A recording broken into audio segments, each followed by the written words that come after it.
This is Victor coming to you live on this Thursday Thursday evening. I've had a lot of people contacting me in the media saying, "Yo, Victor, you always talking about uh, institutional racism, institutional oppression against people of color, against black people, against the black man, especially against black in the United States." One thing about the guys that contact me and laying out all these questions and allegations, these guys, they don't feel a part of the uh, the black race in the United States. They feel that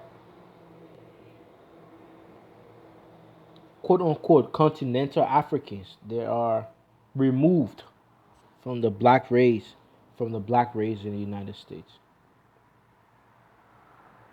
And that's not the case. The only difference between black people in the United States, quote unquote black Americans, than continental Africans, especially Africans in the diaspora, is time. It's time.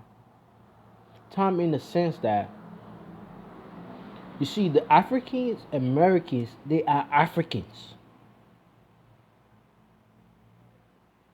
The difference is they've been removed from their natural habitat for forcefully for a long time. And according to a renowned psychologist, that has all kind of psychological effect. You forcefully remove a group of people from their natural habitat, you water down their culture, or you wash away their identity. And not only that, you subject them to some of the most inhumane conditions.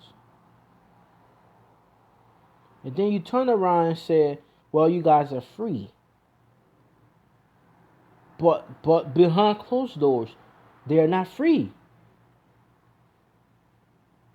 There are institutionalized oppression and obstacles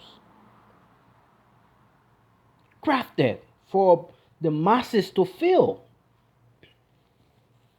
The playing field is not level between the races.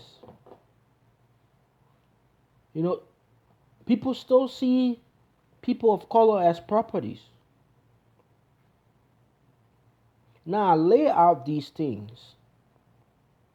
Now looking at continental Africans, Africans in the diaspora, we came to the United States maybe for refuge. Some of us fled instability, civil war, but it's not like we were forcefully removed from our habitat,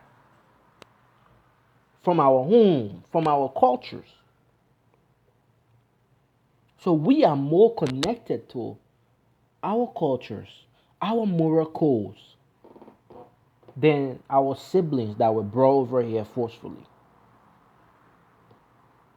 So, in essence, there is no difference.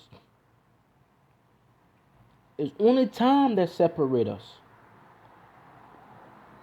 and the conditions that I mentioned earlier. But we are privileged to still be connected to our way of life, our tradition, and every other thing because the world has now become a global village.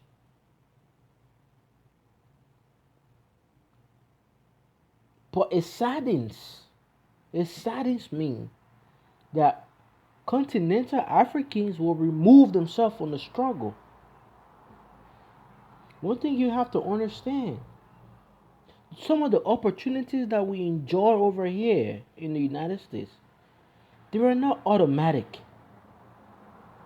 These opportunities are not automatic.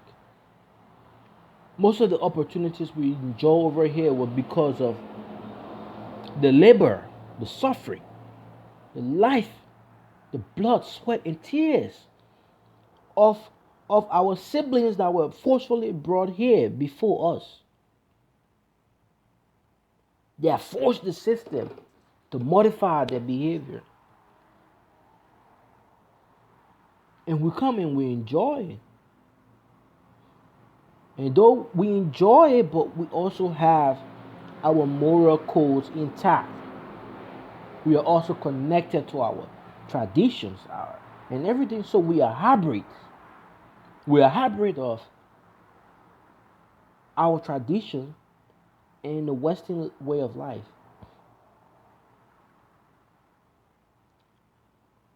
So coming fast forward to the all the murders that's going on in Baltimore, I am deeply saddened.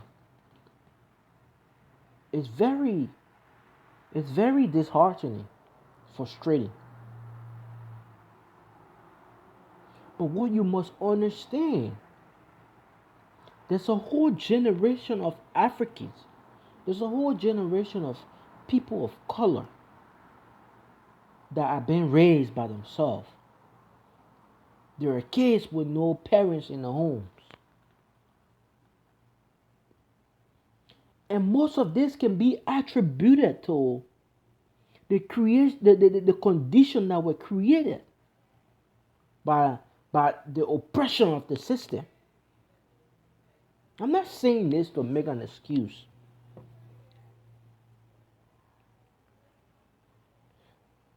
You know, according to statistics released by Department of Justice, African Americans between 18 to 34, there are more than 1.5 million males in jail. What does that tell you? That tells you out of that 1.5 million, we can safely estimate that about 80% are leaders of homes. They are fathers. They are older brothers. Now you remove these people in an oppressive manner because you crafted laws that went after these people.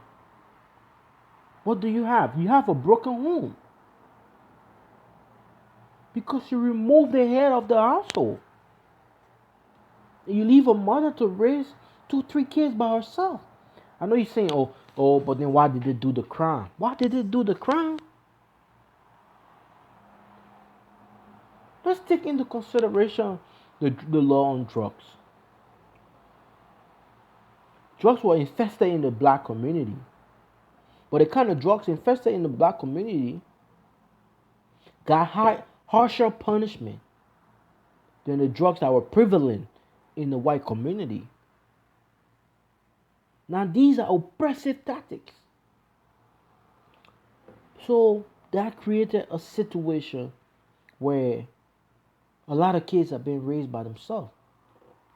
Now how many of our kids can do the right thing without proper guidance? So you have an entire generation set up for failure. So while it is true that we must assume leadership in the community, majority of the blame goes on oppressive America. I'm not saying this to be divisive. I'm not saying this, to make excuses. But these are realities. So if you want to ask why I haven't said anything about what's going on, I'm deeply saddened. I'm deeply saddened by the murders going on in Chicago. I'm deeply saddened by numerous deaths in Baltimore. I'm deeply saddened by crimes everywhere. I'm most especially deeply saddened by institutionalized oppression. I must mention though, there are a lot of successful black people out there. A lot of successful black people. You go anywhere, you go to the hospital. I met a doctor today, an anesthesiologist today.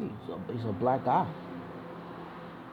You know, a lot of successful black people. But of any group of population, there's a normal range, and then there's the people in a 2.5 percentile that would do better than that normal range. And the way I see it, the people of color that does better, they are in that 2.5 percentile. In addition to the ones that have proper moral support, family structure, or the families that haven't been broken up. So you can just point at one or two success stories and say, "Oh, what about these other guys that made it? How about why not the rest of the other guys? Why did they make it?" If you were born in a family where alcohol is abused, 60% chance that you become an alcoholic. Now, who's to blame? So if we'll fix this thing, let's fix it from the ground up. It's not like black people are more criminal than the others.